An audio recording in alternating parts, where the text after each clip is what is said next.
Oloram, Baljate Vater, Nadvode. Welcome to our 12th podcast session for The Way of the Mandalore, the religious movement. I just want to start out by saying welcome and thank you to all of those who are listening and continue to keep listening. We appreciate it very highly. If you want to join in on the podcast, we are recording over on our Discord server. If you need help finding the Discord, we have a invite link, usually always pasted onto the Facebook page. The Mandalorian, The Way of the Mandalore, Keepers of the Way is our Facebook page. We also have a TikTok named the same thing. I do not know if we have Instagram just yet. I'll check on that. If we don't, we'll try to get one. So our subject today is home brewing alcohol. As you know, Mandalorians, we are supposed to stay self-sufficient, and that does include reloading ammunition, home brewing alcohol, anything that will basically keep us self-sufficient. So sit tight, and we hope to get started really soon. We're just waiting on a few people to join us, and we'll be ready to go. Alright, I've go ahead and restarted the recording. So this is actually something I've been wanting to talk about anyways. So Ba has joined us, and he was talking about a D&D campaign that he's got going. And I'm wondering if we should start one for the Way.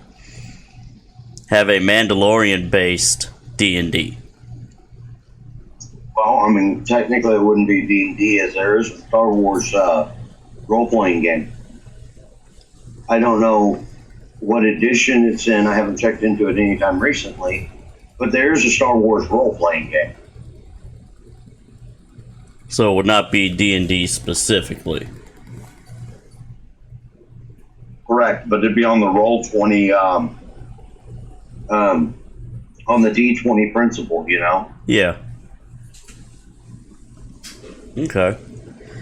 Something to look into, maybe. I think it would be fun. I'm sure I'm not the only one that would want to play.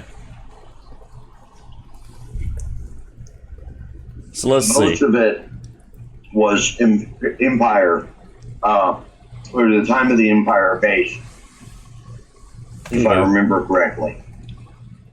A little bit it was after the Battle of Endor, but most of it was during the Imperial era. Okay. So the topic of today is home brewing. Last night I was trolling Amazon looking for homebrew kits because I want to upgrade from my 2 liters to something a little bit better. And I was wondering if I could get some suggestions from you, and we could suggest them to the keepers on what they would want to get and how to go about doing it. Well, there is a place to get kits that it's the whole kit, ingredients. It's not meant to, it's nothing complex on it. No, and it can be. Go ahead. It can be picked up in different places online. They're sold by several people. I've got a website I prefer to go through, but not everybody. It's available on other websites. I generally go through either Northern Brewer or Midwest Supplies. Okay. But they have several kits for 1 gallon and 5 gallon setups. Yeah, and I don't have the space for a 5 gallon to keep in a dark, unlit place for a majority of the time. So I'd want to go for that 1 gallon one myself. But basically the kit would include a glass bottle, a rubber stopper, a air chamber, and if I remember right, it might have some yeast, depending on what kit you go with anyways. And there was some kind of gauge with a few ones. Every one of the kits should have yeast of some form or another. Yeah, whether it's going to be bread or wine yeast. Well, it's either going to be wine or ale yeast. Okay, for the kits. And it depends on what it actually is brewing, because, there's 1,000,001 flavors. Heck, I just popped it open right now, and I've got everything. American wheat, IPA, cream ale, pale ale, brown ale, stout, etc., etc., etc. And these kits come with a 1-gallon carboy, which carboys are either glass or plastic. It's your first fermenter. And it's where the majority of the fermentation takes place. Okay. This one I'm looking at right now has actually a plastic carboy, and it's a big mouth, which means the top's a much bigger opening, and it's got a whole set of stoppers for it. But it makes it easier to clean than the smaller 1-gallon, the glass jugs. It makes it much easier to clean and much easier to sanitize. Sanitization is key. This one, it doesn't say which. It says beer making kit.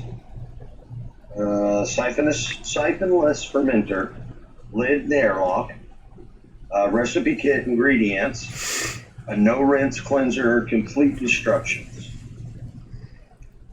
So going into the topic of sanitization, what do you personally do for cleaning and storing for when you don't want to brew?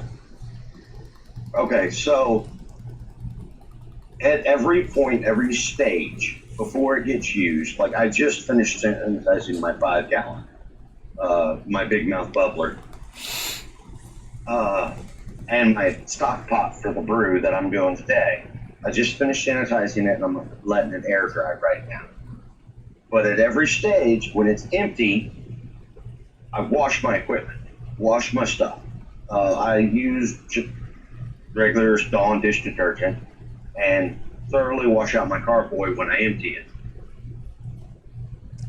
And I'll put it up and let it air dry, and then I put it up. And then comes back the day before, I'll wash it again with Dawn just to get any dust out of the inside of it or whatever. And then the day of, about an hour or so before I'm going to brew, I will sanitize everything and let it air dry. I've got Star San sanitizer. Pull that up. Because I actually just threw my bottle away today, and I'm not taking it in the trash before brew. So is it, when you say sanitizer, this is like hand sanitizer or dish soap? No, it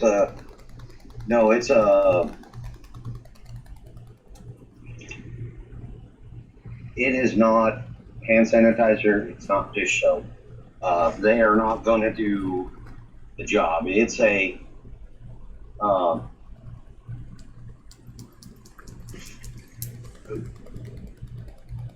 so that's it's like sodium per something.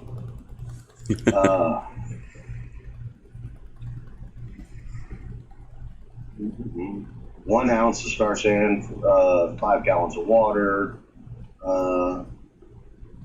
He recommends wearing gloves.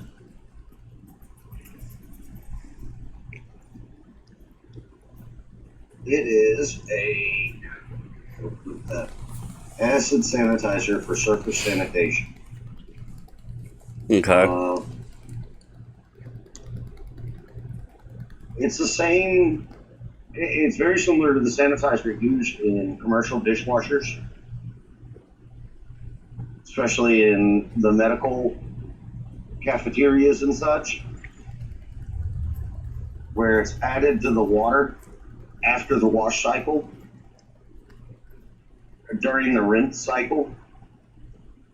Okay. So this would be a second stage sanitization. So after you've washed it with soap and water, you would rinse it out and then put this stuff in and rinse it out with that. Well, I rinse it out with that, and then I just give a quick rinse with water, and then let it air dry. Okay. That's the joy of being able to use 2-liter bottles. I've got like 30 of them, so I can just throw it away. Yeah, that is one of the, and it's like if you drink a lot of apple cider and you buy it in the glass bottles, then you come across a lot of those glass bottles that they use. What about reusing wine bottles? Wine bottles are fine, but they have to be thoroughly cleaned and sanitized.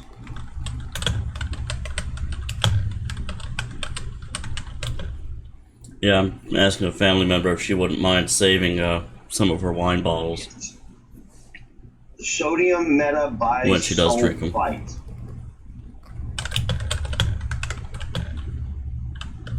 The actual chemical.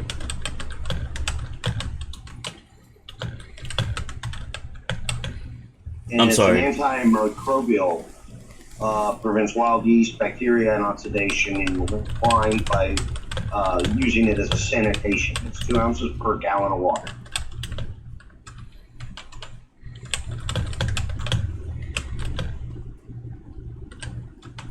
Metabisulfate.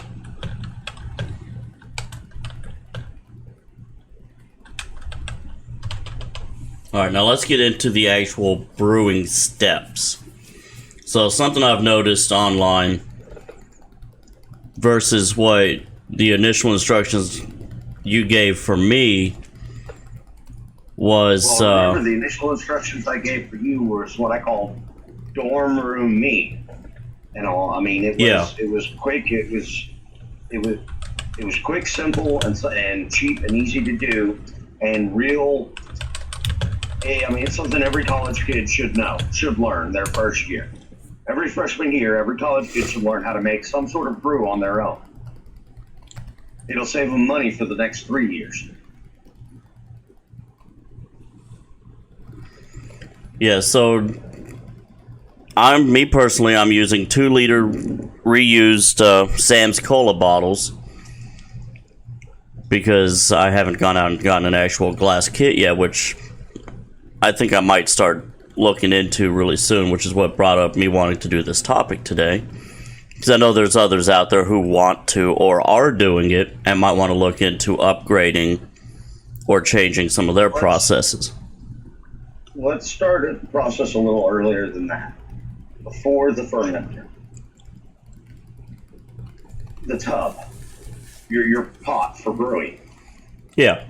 You know, I have a 5-gallon stock pot that I use specifically for brewing. Nothing else gets used in it. I don't make my jambalaya in it. I don't make chicken and dumplings in it. You know, it's specifically for brewing. It has one dedicated use. And for my 5-gallon, like my 5-gallon meat, I have 15 pounds of honey today. So what I'll do is I'll put into that 5-gallon stock pot about 2.5 gallons of water. And the water needs to be, distilled works great. They used to recommend rainwater because rainwater technically is distilled water. If the tap water in your area is good, like really good, go ahead and use it. I generally don't recommend well water. I use well water, but I've also got a hell of a filtration system here at my house. Much more money than I needed to put into it. But the water coming out of my tap is from my well, and it's really high filtered water. So it looks like some people are still having problems with their Discord rooms. Yeah. Caber just posted in the general chat saying he's lost most of his rooms still. Yeah. Yeah, just give Kraz some time. They'll have it all figured out. Yeah, and that's what I said. He was working on it, had some tech problems, and it deleted the entire role. So he's got to go. Somebody's got to go back in and re-give through permissions and stuff like that. Yeah. Sorry to interrupt you, Bob. Go ahead. It's no problem. It's a pertinent thing. And for those of you who want to participate in this, if you don't have the Discord, there's actually a way to do it through Anchor. You can send us messages on there, and I will get them. I will read through them or listen to them, depending on how you get them to me, and we will answer the questions in the next podcast session. So that's really something I want to start doing anyways, is doing some kind of Q&A section for anyone who's got those. Okay. And we'll do the language at the end of this session instead of at the beginning, because I do have a couple things. Yeah. I really did not prepare for this week. All good. I wasn't sure if you were going to show up anyways. I know you've been busy. Well, we got through the first week of school with the kids. They're all enjoying it for now. Unfortunately, my nephew came home with COVID. Oh, that's fun. Yeah. So they're quarantining him at the moment. You need clean water. And I'll put about 2.5 gallons into my stock pot. Add those 15 pounds of honey to it, whisking it in with the heat on. Now, you don't want to bring it to a boil unless you're worried about your water. But you want to bring the temperature up to dissolve all the honey. That being said, something I've noticed online, I wanted to ask you about this specifically, is the videos on the brew kits I'm looking at don't show them boiling or heating the water up. They'll just pour in the measurements, directly add in the honey, add in the yeast, or any kind of flavoring they want to do, and they don't heat it up to dissolve the honey. They'll just cold ingredient it. They boil the water. They're not showing you the step where they boil the water in advance, and the water is in the process of cooling down when they start adding ingredients. Okay. Because if you add that yeast while that water is too hot, it's going to kill the yeast. If you add the yeast and the water is too cold, or if it gets too cold, the yeast is going to start to go dormant on you. Yeah, I think most of the time on my brews, it's been somewhere between 90 and 100 degrees from when I start pouring it into my bottles.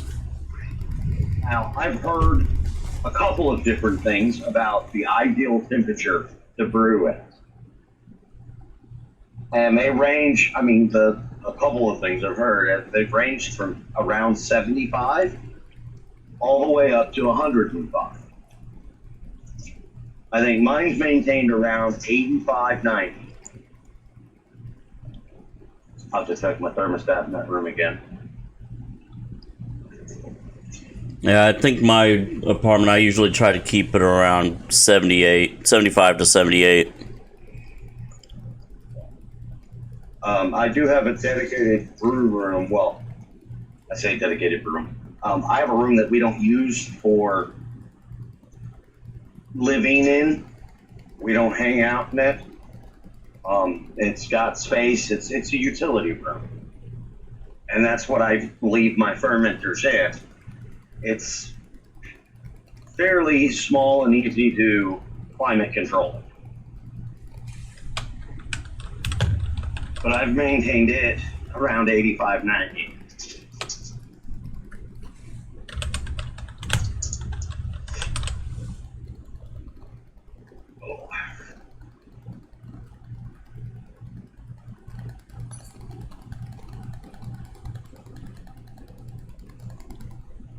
Now, they're not showing the step where they've already boiled it and it's in the process of cool down when they start adding stuff to it.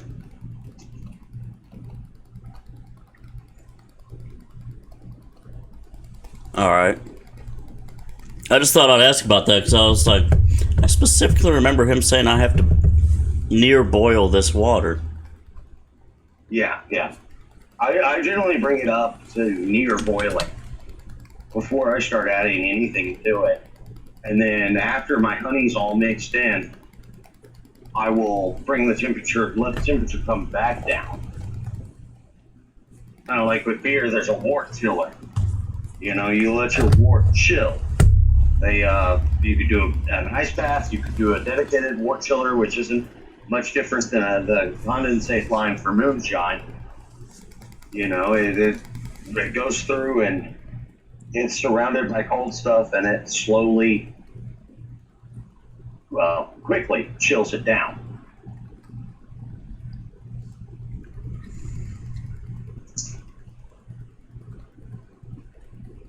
I'm about to light a fire and get this boiling, brewing.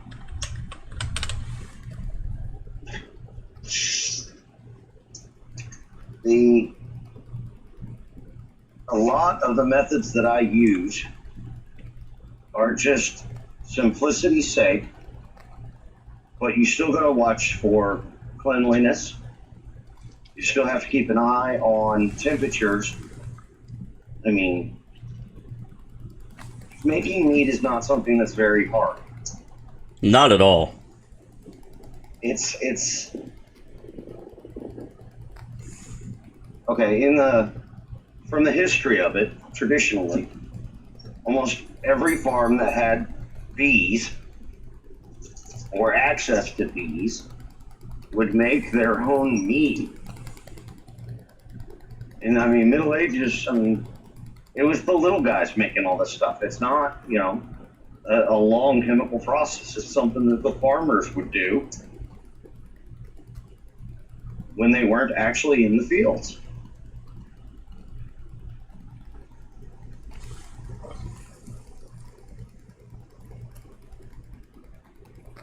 Now, I do have a outside stove, propane fired stove, like the ones used for like crawfish bowls and such, or if you like deep fry a turkey, it's just the burner hooked up to the propane tank. And that's what I do my brewing in. My wife doesn't like the way it makes the house smell.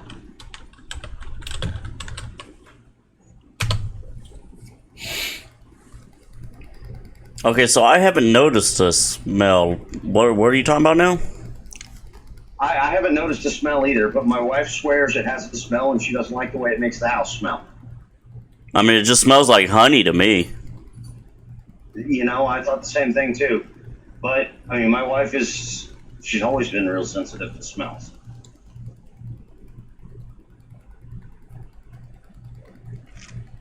Maybe there's just something about the smell of near boiling honey.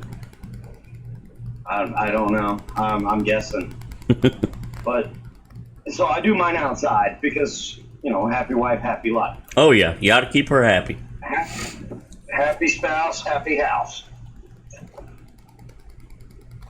Unhappy spouse, you're sleeping in the doghouse. Yeah. So I go ahead and I just do it outside because, it's definitely not a fight that I want in my life. No, I don't want you to have that fight either. So we've gotten to the point of, yeah. I've got my fire going. I got my water heating up. I have my thermometer, which I've got one that hangs on the side of the pot and never actually touches the bottom of it. It's adjustable. It's got a holder that keeps it in the water and not on the bottom of the pan.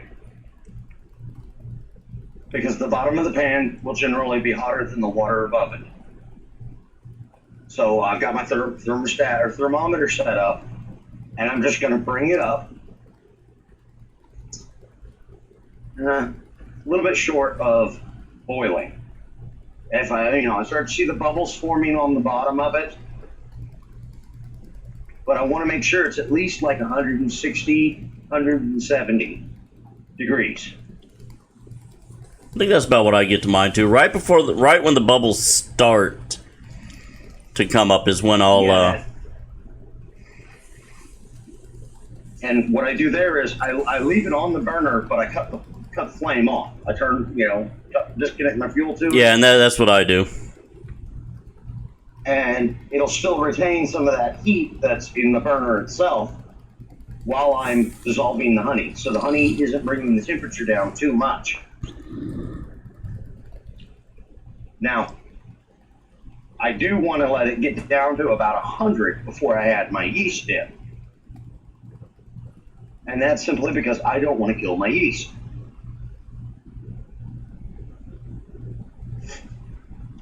Honestly, I think that might have been what happened to one of those first couple brews that I did in the 1 liter variety. You remember I had one of them that was 100% active the entire time. Then I had another one which was doing alright. And then I had one that was not doing jack shit at all. You think you killed your yeast in it? I think I did. Now that you've told me that if the water's too cold, it will kill it. The yeast does not likes a set specific temperature. Yeast is more particular than human beings are. However, yeast is also a lot hardier than human beings are in different ways. But it's very susceptible to temperature.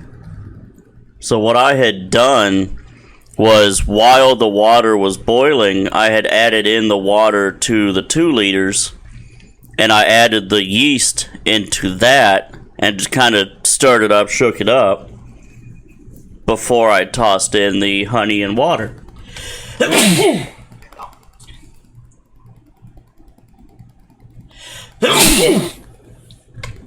Sorry, I had to sneeze right there, and I don't think you wanted to hear it. No. As is, I'll probably have to take it out of the OBS anyways. Yeah.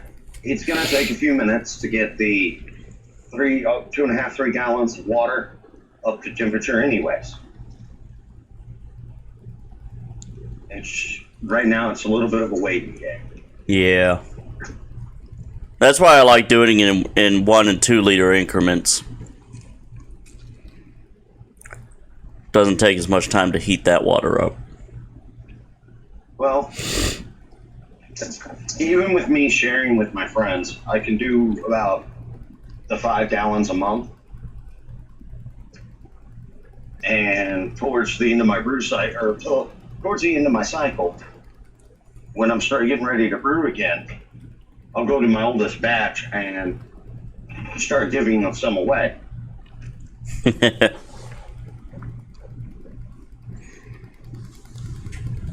Always fun to do. So, on the same topic of brewing and flavoring, how would you go about flavoring your mead? Well, when I flavor it, I generally do it during the second fermentation. Now, second fermentation is something that isn't necessary. If you could get away with fermenting it once. I think that's what I've been doing. I haven't been racking it into a second bottle and putting it back up in the laundry room.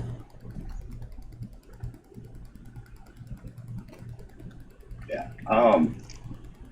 But I generally, if I'm going to add flavor, I'll do it during second fermentation. And how long would you recommend going between the first fermentation into that second? When would you do that? Like, so let's say you do it in a 2-week process. Well, a lot of that is actually going to depend on the mead and the yeast itself.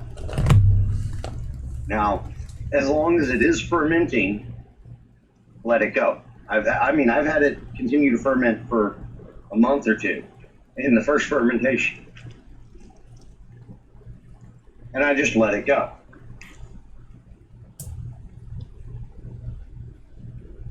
Now, if your fermentation slows down, you're not getting the bubbles out of it that you were, then it might be a sign that it needs to be moved into a secondary fermentation, or that the yeast is starting to run out of stuff to change.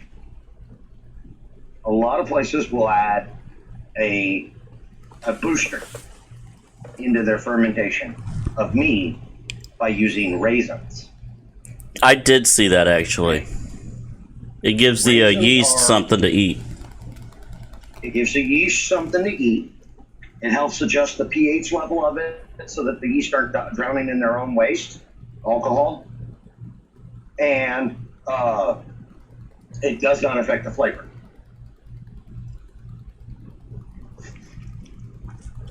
Which is something I'll probably do when I get a kit. I'll generally wait till it stops bubbling or slows down bubbling, and it's time to switch it over, and then I'll add whatever flavor I want into it to the second fermentation. Okay. So I haven't seen bubbling on mine. Unless I go and shake it up, and then I'll get a little bit. That's one thing about an airlock that is absolutely superior, is because the way the airlocks are designed, it has to pass through a layer of water, which I use sanitized water in my airlocks in order to get out. So you will see bubbles going through the air.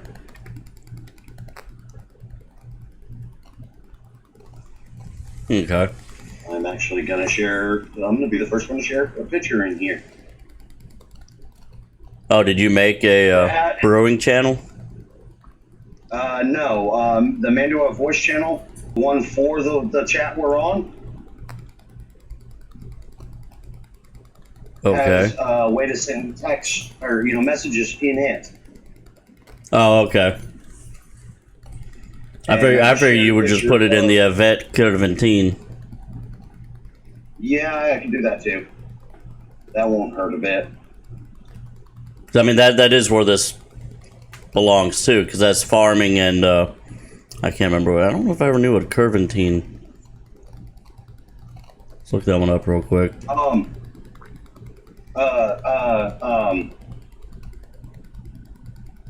It's like field and farm. No,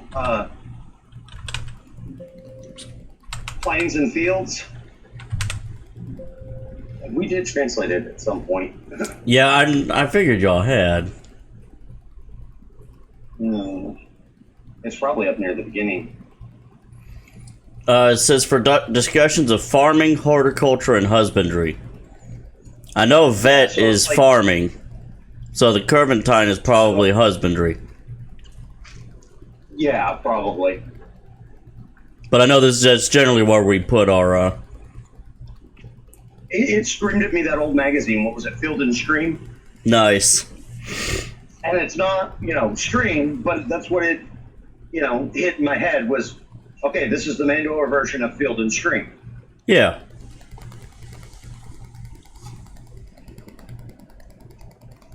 But yeah, I usually add my flavors in the second fermentation when I transfer it from the primary bubbler into another one.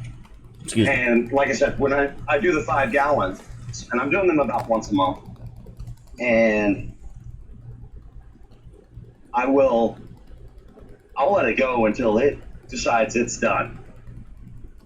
I've had smaller batches be done in about a week, ready to go, and have a decent alcohol content to them. And I've had bigger batches go even longer and have a well-established alcohol content. Okay.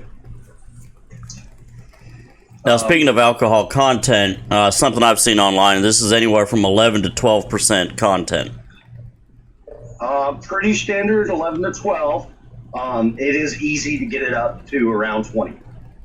And how would we want to go about doing that if we want to do a stronger variety of mead? Which, by the way, that watch your pH. You got to watch your pH in your bubbler, in your fermenter, and you've got to give that yeast something else to, to keep transmitting over. Okay. And then the yeast, as long as it can survive, it will keep producing. It's when your pH gets out of, it becomes the pH, the acidic balance is off, and they start dying, and then they start running out of food. Which is where you would want to put the raisins in. That's the raisins, additional flavors.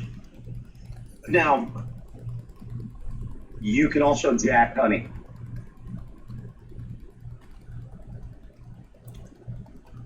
I'm sorry, jack honey? Yes. Jacking is it's generally used for apples, but it's a process of freeze distillation. Okay, you're gonna have to explain that one because it's the first time I'm hearing anything about that. Okay, so to freeze distill, and it works best with apples, honey, some of the like the blackberry wines. Alcohol doesn't freeze very well. No. So what you do is you put it in a container, food grade 5-gallon bucket with the lid. Close it off. Put it in the freezer for 24 hours. You come in, you remove ice from it, and then you put it in like a salad spinner or something to get the liquid out of the ice. And the ice will be almost pure white or transparent. And you'll take the ice, and get rid of it and pour the liquid back in. And interesting. You can keep doing that. Unfortunately, I don't have a freezer that's big enough to put a 5-gallon bucket in. I've just got the apartment freezer. With your smaller batches, you can put them in your freezer. And you're going to require a lot of bottles to transfer into. No, unfortunately, I can't stand up a 2-liter in my freezer. It would have to lay down. And with the punching bag balloon on there, I can't do that. No, this is after the fermentation. This is after the birth. Okay, so like right now where I've got the 2 liters in my laundry room where the balloons are no longer filling up, that means my fermentation is done. Yes. Okay. So this would go into a second fermentation stage? Is that where I'm at now? Well, you can either do a second fermentation or you can start your jacking. Now, if you want to start jacking it, what you're going to do is you're going to transfer that into, say, clean 20-ounce bottles. Smaller bottles. Yeah. And you're going to take those smaller bottles and put them in your freezer. Now, would I want to rack this before I do that? Or I would rack them into the 20 ounces? That. You'd rack them into the 20 ounces to keep most of the sediment out. Okay. And let's go ahead and get into that step real quick now that I've brought that up. Okay, racking is the process of removing the liquid and leaving behind the sediment at the bottom. It's generally best achieved through a hose, a tube of dummy time. And you would insert it from the top and siphon the liquid out of it, but you would keep it up from the bottom so that you don't siphon the sediment into it. And something I did notice is that the kits that I was looking at anyways, which ranged anywhere from price from about $40 or $50 up to about $100, they actually came with a straight piece tube that goes into the, I think you were calling it a carboy? Carboy? That's called a racking cane. Yeah, so you know what I'm talking about. Yes, I actually have a couple of them. So where me, I just went. Go ahead. A lot of the kits will come with a piece that goes on the bottom of your hose, and it's just a little plastic piece that slides on the bottom of it of your racking cane to discourage the sediment from getting in. Even if it's sat on top of the sediment, it's not likely to pull as much in. Yeah. So you get as much liquid out of the bottle without getting the sediment, kind of thing. Yeah, and you are going to leave liquid behind to get the sediment, to avoid the sediment. I think I usually lose about a half a cup. Yeah, there's always going to be an amount of loss. It happens. It's part of it. I mean, just think about it this way. You're getting 5 gallons and you're losing maybe half a cup or just a little bit more. That's not bad. No, that's not bad at all. I mean, and that's just the liquid. That's not even counting all the sediment that's underneath it that you're avoiding. I mean, you do what you can to avoid that sediment. Now, if some of that sediment transfers over, it's fine. It will fall to the bottom in bottle while it's aging or while it's in a secondary fermenter. When it's in a secondary fermenter, it'll actually create more sediment. Yeah, I basically just do one fermentation, then I start drinking. I put it in the fridge to chill, and I just start drinking it. Yeah. I think I might start aging it a little bit. Now, I've got some that I've been aging. I'm still waiting on it. I tasted it last night. But the cinnamon mead is still really bitter. Still way too much cinnamon in it. Wow. So I'm thinking what I may end up doing is taking the bottle of that I've been aging, and I might go ahead and jack it down. And when you jack, you're going to get down to about a third of the volume of your starting volume. You're going to lose about 2/3 of your volume to water. And that makes it stronger. That makes it much stronger. Now, here's just the one thing about it. As opposed to using fire to distill, when you freeze distill, you are not removing the methane. You are methane. You're not losing the harder the other alcohols out of it. The methanol. Yeah. They're still staying in there. So if you drink too much of it, you can poison yourself. Let's not do that. And they call it. Well, they had a word for it back when it was like Revolutionary War, the colonial period. It was called apple palsy. When somebody drank too much of that apple cider that had been frost or freeze distilled, and it would make them sick as a dog for a couple of days. I mean, it's like supposed to be the worst hangover ever. But you're honestly poisoning yourself with methanol. So I don't expect it would be pleasant. I would think not.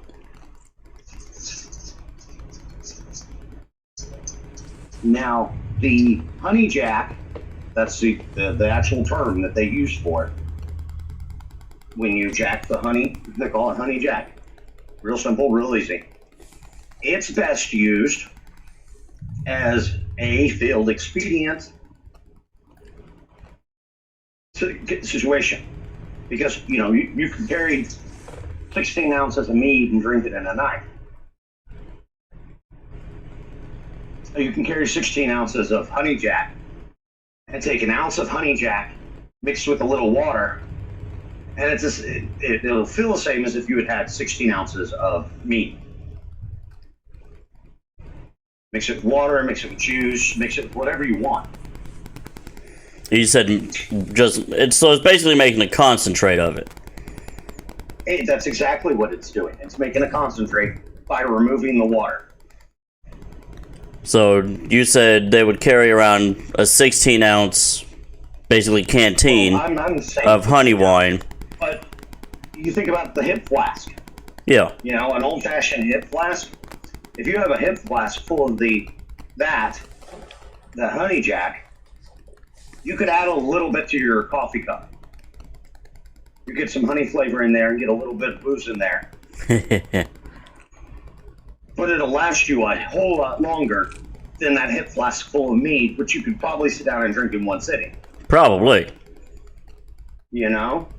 I think most hip flasks are around 8 ounces. Give or take. I think I've seen them at 11, 12 ounces. I'm actually going to have to put you on pause for a minute to take care of a few things real quick. All right. And I will return. All right. We look forward to your return. So in the meantime, while we're waiting for him to return, I'll go ahead and cover some of the language that I set up. Let me get to it here. So last week, you remember we were talking about guns and ammo, and I had brought up the phrase, well, blades never run out of ammo. So I went ahead and translated that, and in Mando'a, it would be called Dra'ar Venir Denbe Take. So that is literally translated, blades never run out of ammo. Again, all language that we do will be posted into the Mando'a Discord chat channel. And we had also done the this is my rifle, this is my gun, this is for fighting, this is for fun. That is posted in there as well. But again, that is Ibik Kuir Nadrar Kaan Ibik Kuir Nar Trashor Ibik Kuir Partug Akaanir Ibik Kuir Parnu Hor. And just go ahead and go over the short commands again while we're at it. So we got push, clear, breach, stop, go, regroup or rally, go hot, enemy down, friendly hurt, and gas. So we've got Okoror, Otrela, Kadilir, Gev, Slanar, Tug Jorarir, Slanar, Nadala, Aroe Dab, Borshaka Dala, and Isu. Again, that was push, clear, breach, stop, go, regroup or rally, go hot, enemy down, friendly hurt, and gas. Gas is in the toxic gas, not as in a refuel gas. And so, just to recover what we've gone over so far, we have started a brewing process, which I believe is what Ba is working on right now. We have gotten covered on any kind of kit that you would want to go. I believe he mentioned Northern Brewer, and there was another one which I forgot. We'll ask him when he gets back. Let's see. We have covered at least one racking where you take your tube, put it into your ferment bottle or whatever you're using, whether it be 2 liter or 5 gallon or hell, even a 1 liter, just whatever you've got that you're using. You'll take a tube or a racking cane, which is just a straight piece of glass, tube, something that will go down near bottom to avoid the sediment, and you'll basically just siphon out your mead or honey wine, if you want to call it that, because that's basically what it is. And if you've never tasted mead or honey wine, I think they usually sell for about $20 to $30 in your local liquor store. So if you want to try it out before you go to brew, go ahead and do that. I would highly recommend it. It's fantastic tasting.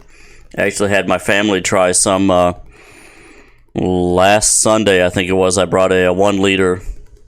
I'm sorry, not a 1 liter. Yeah, I brought a 1 liter bottle to my parents' place, and they tried it, and they loved it. I prefer the word ujagal. Bucket of mead? Or no, it was sweet mead. Sweet alcohol. Honey booze. Yeah, I couldn't remember. You know, I'm starting to like that word a lot. Okay, so what I'm doing is I'm bringing my gallons of water with the honey mixed in thoroughly, and I'm about to add them to my fermenter. But first I need to let them get down in temperature. So what I have is not an ice bath. I have a cold water bath in my sink right now. I don't want to shock it too much, but I want the temperature to come down some. Because you basically want to cut it in half from what it basically is right now. So if we got it to about 160, 170, we want to get it down to that 80 or 90. Well, I want to bring it down to around 100 or so. Okay. When I start adding things, I want to bring it into 100. That way it's got some room to cool in the fermenter. You know, it's got a little bit of flavor. I don't want to bring it down too much, but I don't want it to be hot enough to kill my yeast. The yeast I've got right now is the Blue Star. I've got some safe ale, and I've got some wine yeast. Oh, which one want to use? I've got plenty of both.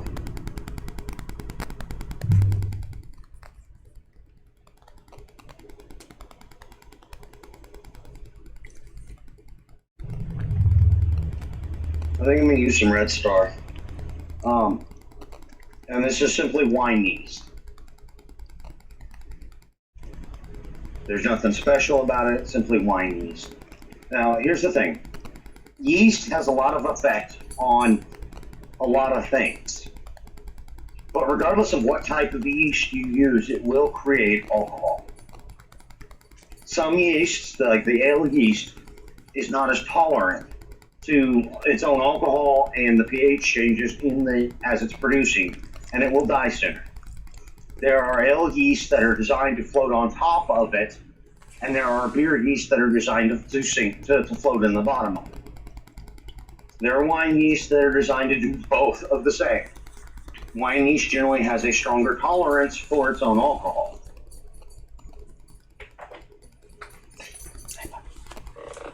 Red yeast is a little more forgiving of temperature, but it can take about the alcohol that between the ale and the wine. It really doesn't end up mattering which yeast you use unless you don't like the flavor that one yeast adds onto it. Bread yeast, of course, will taste, kind of doughy. Add a little bit of a, baked goods flavor to it. Which to me actually doesn't taste that bad. No, and I've used it. I've used most of the yeasts that have been available to me in making mead, and haven't found enough of a difference in them for me to be particular about it. I'm using the wine yeast this time because I have more of it than anything else. Does that make sense? Yeah, it does. Use what you have. 100%. That's why I built a 308 rifle, because I have 308 ammo. Which I don't know if you know, but that thing turned out fucking beautiful. Well, that's awesome, though. I was hoping it would. I think I posted. Problems. Yeah, I finally got that figured out. I finally got the lower. I don't know if you noticed, but I did post into the R&R Bajur channel pictures of it. I don't know. I've been running this entire week. I've been running ragged. Yeah. I was still running today. Still playing catch up from the week. My work hours have changed. They changed a couple of weeks ago. Oh. But I go to work at 5 a.m. and I'm generally off by 2 p.m. Yeah. Still the same amount of hours, just different times. Yeah, same amount of hours, different times. I am off in time to get the kids from school. Probably why you changed probably why the hours changed. Well, the hours change actually because of summer heat. I can understand that. It is getting fucking hot out there. At Has the top been. of our hangar, we got up to 140 degrees. That's warm. 140 degrees. So, I mean, the hours got changed because of air temperature inside the hangar. Hangars are always ovens. They just are. Yeah. Unless they're well insulated, they will retain whatever heat is put into them. Even a little bit of body heat gets radiated around. But in the wintertime, sometimes they can be freeze boxes too. Yeah. You know? Warehouses are the same thing. If you're not in an air-conned warehouse, you get whatever you get. Yeah, it just seems to amplify whatever outside is. And I mean, amplify it. Oh, I will usually have to put on my fat suit, my coveralls, if it's extremely cold. 125 degrees. Yeah, I do know it takes about 15-20 minutes for water to cool down enough to what we need it to be. Yeah. You just don't want it too hot. Now, I know a lot of purists will say, oh, you make, alcohol with bread yeast. What are you, some sort of redneck hillbilly? And my answer to that is, yeah, basically. I mean, hell, you get a 3-pack for 92 cents. Exactly. It'll do the job. Now, granted, it can leave flavors behind that some people are more susceptible to than others. It can have performance issues because of the temperature. It does accept temperature, but the yeast are all, most brewers' yeast is all from one breed, one species of yeast that have been bred out like dogs. Yeah, so the tolerance just isn't there anymore. This yeast might be a Rottweiler and another package might be a Chihuahua. Or, that species is a German Shepherd and that species is a Dachshund.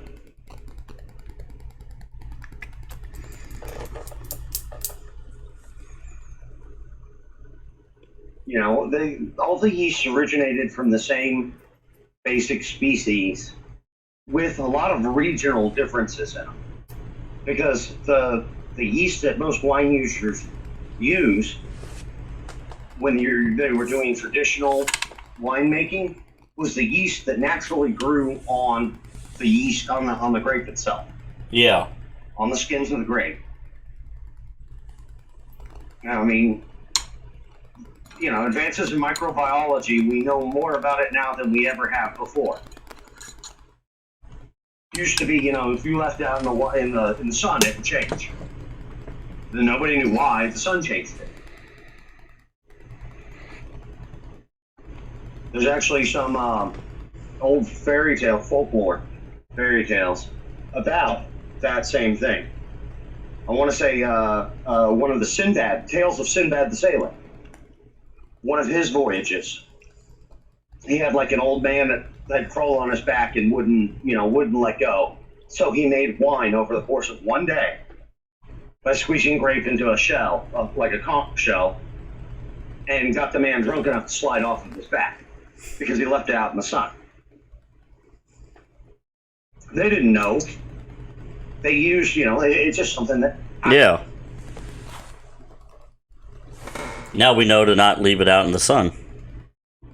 Well, you leave it out in the sun, you're going to risk a few things, most being light struck. Now, some light isn't going to hurt yeast. Too much light can damage the yeast and create an off flavor.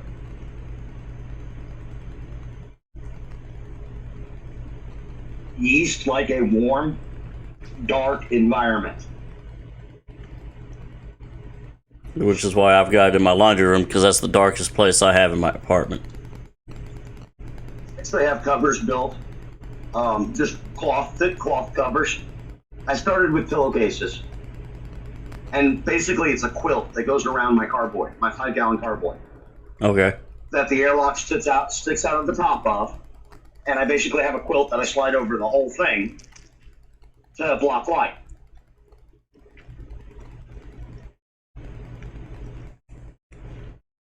I mean, it started as a single pillow cloth with just a hole cut in it, and now it blocks all light.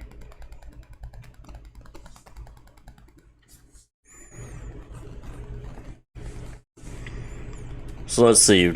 So we've gotten the initial process done. We've covered what to do, how to do it, usually where to do it.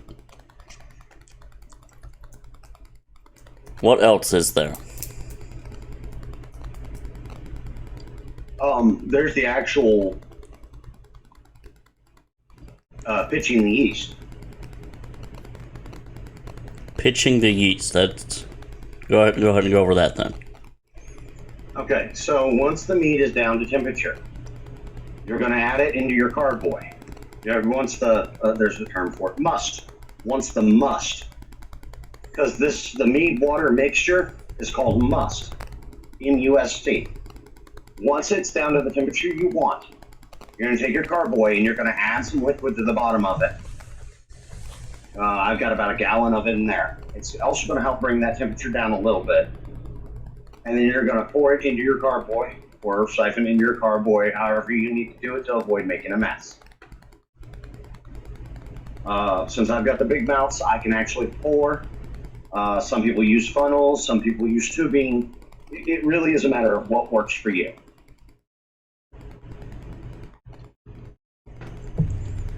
And you're going to pour it in, and then you're going to bring your total liquid volume up to where you want it. So you'll add water to it until it gets to where you want it to be. I'm going for 5 gallons, so I'm going to my 5-gallon mark on it. Once you get it up to temperature, you want to put your lid on, and you want to mix it by swirling it, shaking it, etc. And make sure that the water and the must are completely mixed into a lesser must. That's not the term for it. I don't know that there is a term for it. But it's the pre-fermentation mix. You're going to double check your temperatures, make sure that they're within your range.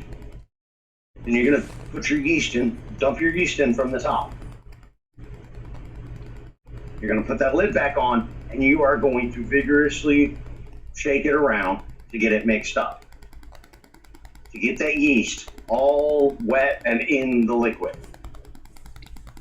Some will start dropping, but you'll see there's no dry in it.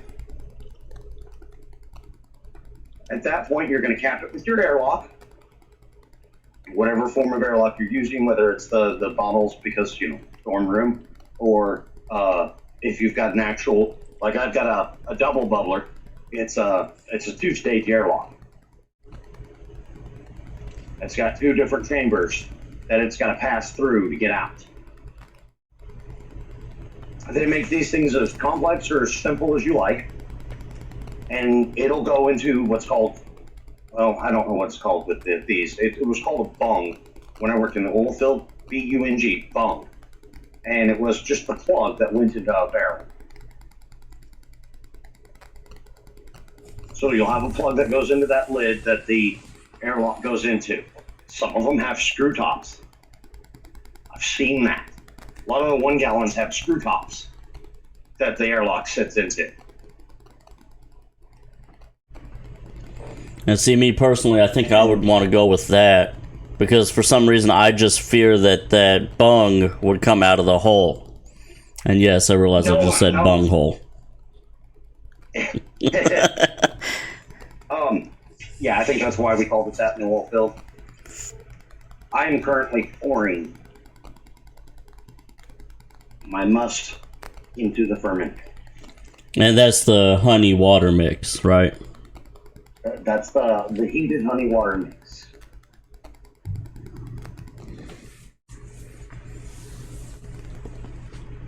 If you've done it right, you shouldn't have any big honey chunks on the bottom of your pan. A slight, glazing of liquid maybe, or sugar from it. I don't know what you use to stir, but I use a whisk. I actually, because I'm doing the big container like this, I use a whisk when I stir it on the flame. When I'm mixing it together. Yeah. And that's the ideal, is you want the honey to be fully dissolved into your liquid. I whisk it for at least a good 30 to 60 seconds.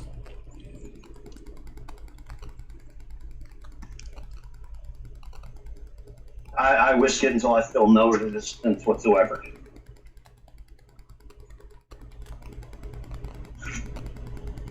And that brought me up to just under 4 gallons. And so I'm adding about another gallon of water. Side of it, of just water.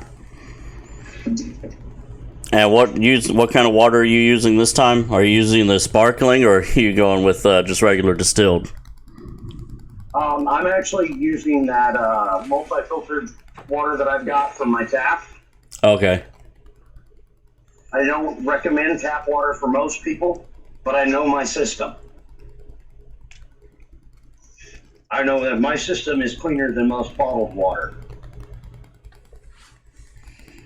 So would you recommend for someone that wants to use tap water, if they would want to go with like a Brita filter or something? Then make sure you've got a good filter on it. That's about the only recommendation I can have, is make sure you know it's clean. Because in the end, bacteria is a major killer of most beverages, most alcoholic beverages. Okay.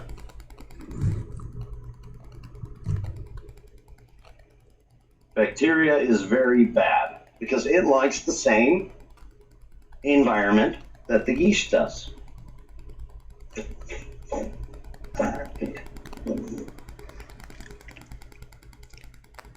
I am getting mine.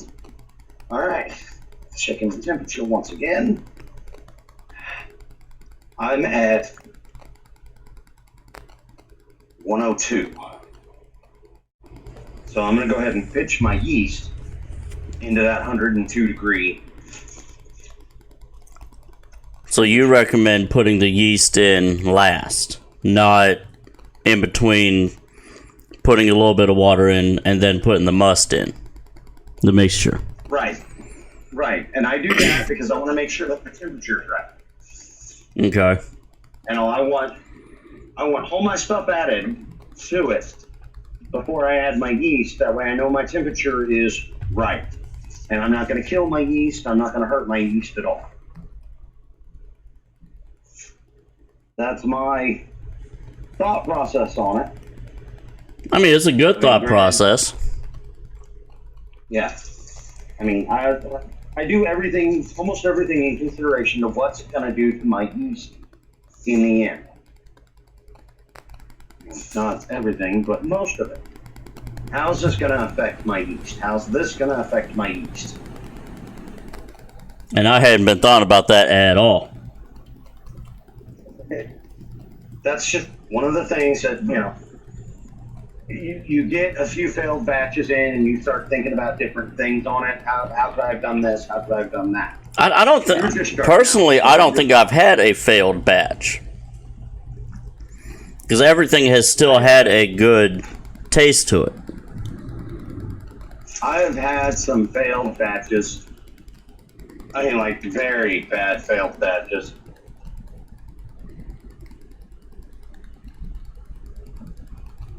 But, I mean, I've had beer that failed miserably. I mean, it was just terrible. Beer is much more picky than meat is. as far as what you can do, what you can't do. And if you get a beer kit, and I recommend, unless you've got a lot of experience getting beer, get a kit. It's already pre-measured. It's already, don't even worry about your own recipes for a while. I've made modifications to recipes. I've tried that, and I can do it, but it's a pain in the ass. Quite honestly, it is a royal pain in the ass to fight that. What the hell?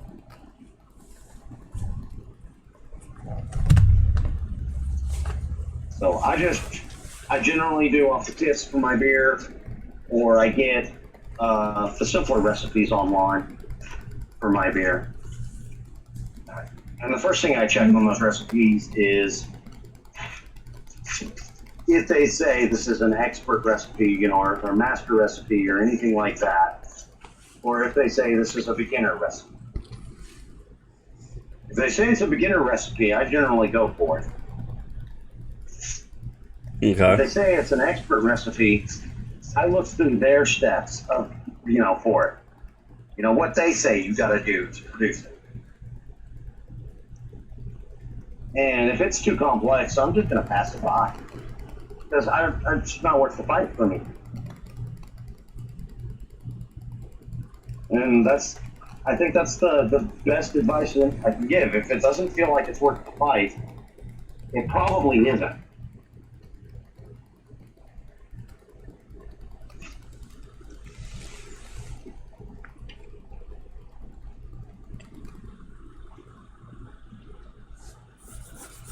Well, kids, that's gross. What'd you get? Oh, melted ass candy bar underneath one of the kids' car seats. Ooh. And now I have to go clean my hands. Or not car seats, they're booster seat at the table. Oh. We're not big on candy bars in the house, but somehow they got one, and it's, ugh.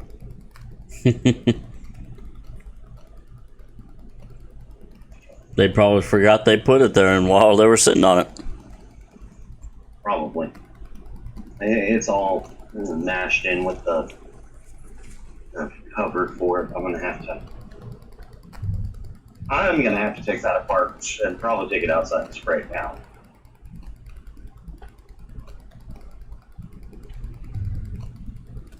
All right. I finally found my kitchen scissors. Nice. Let me sanitize them real quick. Fortunately, that sanitizer, I still keep a bowl of it to sanitize, if I drop something on the ground. So I put it in the sanitizer, I'm rinsing it right now. Now I'm gonna dunk it in the sanitizer, let it sit for just a second, and then rinse it again. And I'm gonna shake it dry. And we're gonna start cutting our each packets up. That's what I was looking for, was my kitchen scissors. Oh.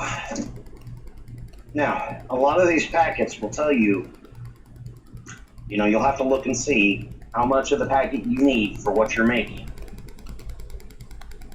The yeast packet. Yeah. Since I'm doing 5 gallons, I need to make sure that I'm using enough yeast for that 5 gallons. You don't want to use too much, but at the same time, it's really hard to use too much without just creating extra sediment. It'll make it faster, but it's not going to make it stronger.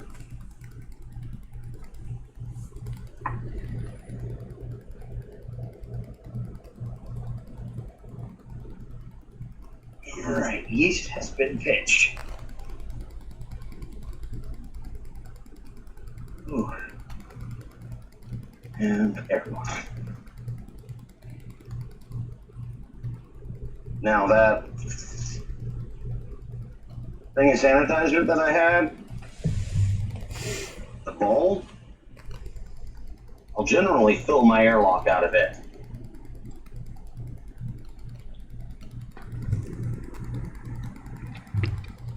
Well, it looks like our room might be hopping on in a little bit. We'll see if we're still recording.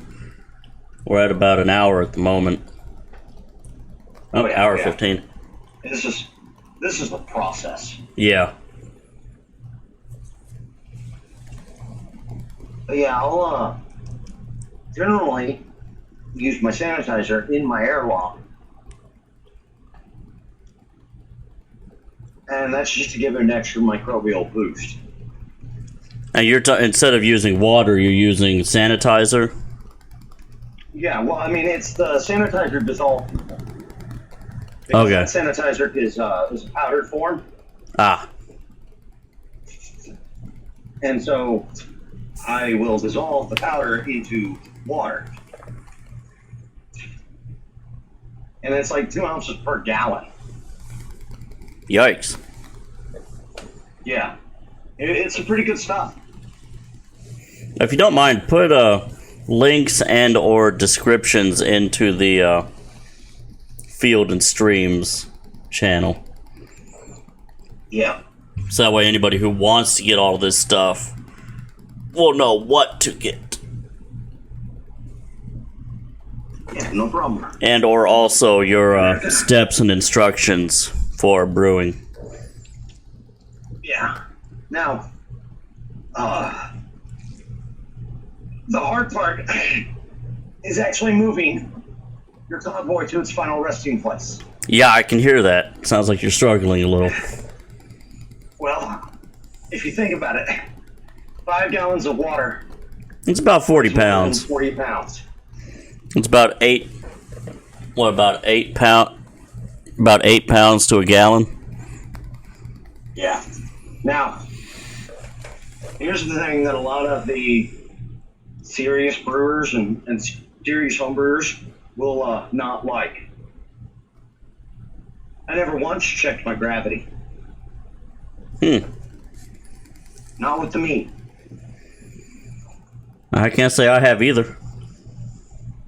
Well, the thing is that you're supposed to check your gravity at several points of the process, so that you've got your original gravity and you've got your final gravity, so you can figure out what percentage of that gravity got converted into alcohol. Now, that's the idea behind it is you can figure out your proof, your alcohol content, by the weight of the sugars that were converted into alcohol. Because that's the only change that really happens while it ferments, is the yeast are going to eat the sugars and they're going to poop out alcohol, methanol and ethanol. Yeah. So, I didn't record my gravity. This batch is, I don't sell my meat. I can't legally. Yeah, you have to have a distribution license to do that. There's 3 possible licenses I can get here in Arkansas. There's a distribution which allows me to sell it to a distributor, who will then go out and sell it to the retailers. So I can sell it to a wholesaler. Yeah. Who can, Then go to the stores and say, hey, I got this brand by this person. You want to sell it? Yeah, do you want to stock this one? And there's big money in that. There's a pub brew license, which allows me to sell my own home brew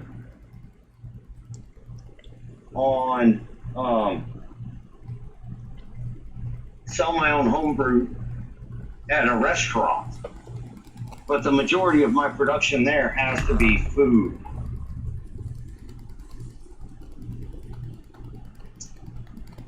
Has to be Sir food. Flaherty. Yeah, welcome, Sir Flaherty. Now, I can also get a Arkansas that allows me to sell allows me a microbrew license in Arkansas, which allows me to sell it from my location in certain sizes. I can't sell large quantities that way. There's a lot to it. Yeah. But with all of those licenses, there's also minimum requirements of me as far as space and location for brewing. And considering I'm only making about 5 gallons a month, Yeah, it's not quite enough to sell. Yeah. I mean, I would have to ramp up production, and I would have to put out probably a good 20 gallons a week to make this commercially viable. And that's assuming I sell all of those. Yeah. You know, that's me selling 20 gallons a week in order to maintain all of the stuff that I have to maintain for that license. So I make for personal consumption. And I'm not worried about the alcohol content for personal consumption.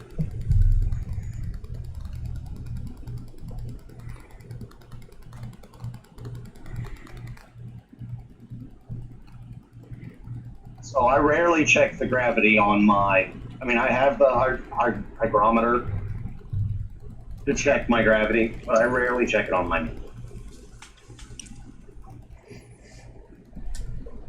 I mean, but is it really required to do it?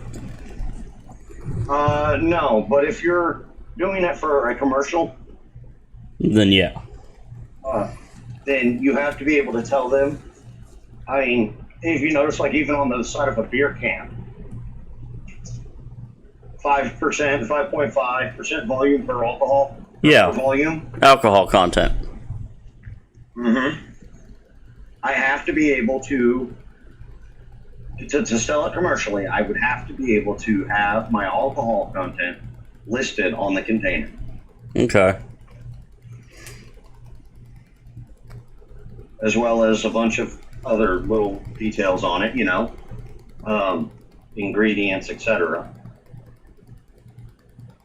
And I can be very vague with the ingredients. I mean, I could honestly just say honey, water, yeast. That's what it is. Without telling them where I got the honey from. Now, like a lot of beers, you'll see it'll say, you know, water, barley, hops, yeast. You know? But they don't tell you what type of barley they're using. They don't tell you what type of hops they're using. They're not telling you whether they're roasted hops or roasted barley. Yeah. They're not telling you if that wheat is cracked, puffed, scraped, or whole. They're not giving away the details of it by giving you the ingredients.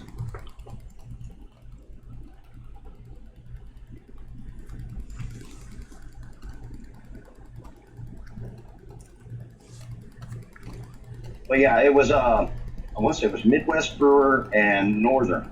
I remembered the Northern Brewer. I could not remember Midwest Brewer. Yeah, Midwest is the other distributor I like to buy from online. All right. Those are just my personal favorite. There are a bunch of other places to get it. Yeah, you can get them on Amazon. Not going to say Walmart's got them. They might. They probably do. It depends on where your Walmart's at. If it's a dry county, probably not. If it's a dry county, it'll have nothing in the Walmart that suggests homebrew. Lots of stuff that can be used for it, but nothing that suggests it.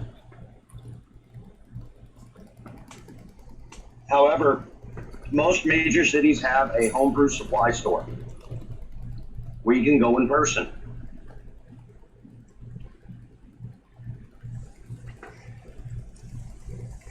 Now, everything I've said in this entire podcast, and I want to make sure you leave this in. Don't edit this part out. No, I won't. Okay. Everything I have said in this podcast, as far as the brewing of meat goes, is just one man's homebrew experience. And results may vary.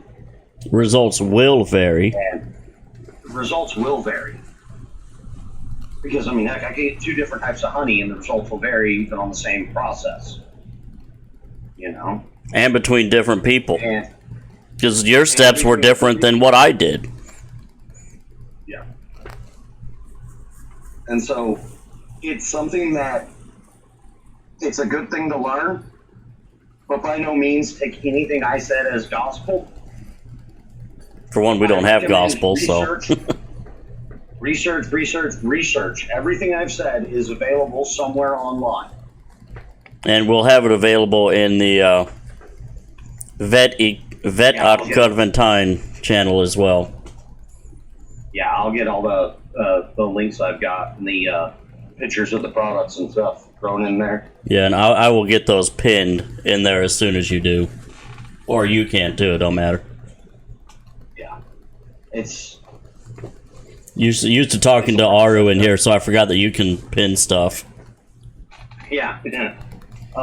It's a process that seems to work for me in my location and my part of the world and for what I have available to me.